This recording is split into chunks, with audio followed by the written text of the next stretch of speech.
So we have Governor Nasir El-Rufai of Kaduna State joining us now on the news at 10. Governor, good evening, and thank you for making time to speak with us on the news.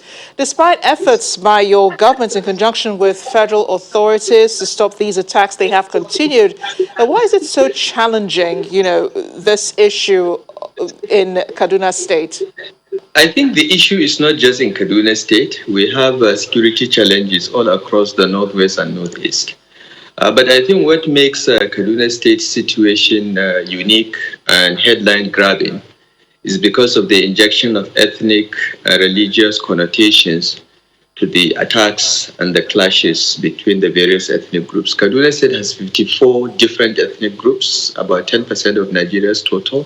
It's a very diverse state, and it has had a long history of ethno-religious intolerance. So every criminal situation in Kaduna is given political, religious, and ethnic connotations, unfortunately. And thus, that complicates matters. That makes things more difficult to resolve because religion, ethnicity, and politics are identity issues. They are very emotive, and people tend to lose their calm and their heads in situations like this. That's what complicates the situation.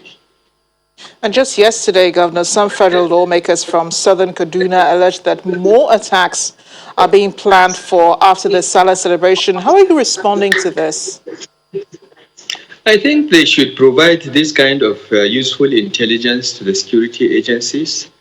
Frankly, I think the elected officials from the southern part of the state have been quite irresponsible in not taking leadership position. They have allowed non-state actors and people living in Port Harcourt and Lagos to lead the narrative on the crisis there.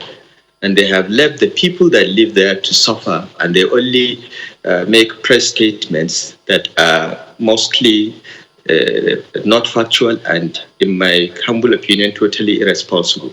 They also have a tendency to have two kinds of conversations. There are things they tell us in private when we have official meetings, and then when they go to the media, they say something else. If the lawmakers from Kaduna State, from southern Kaduna, have any information about impending attacks, they should make that available to the security agencies very quietly so that the security agencies can plan and apprehend the attackers rather than go on media. I think it is quite irresponsible and showing lack of leadership, frankly. And there are some people, especially from that area, who are pointing fingers at attempts at land grabbing. What do you say? What would you say is the root cause or the causes of these attacks? Frankly, I think that the main cause of the attacks these days is banditry.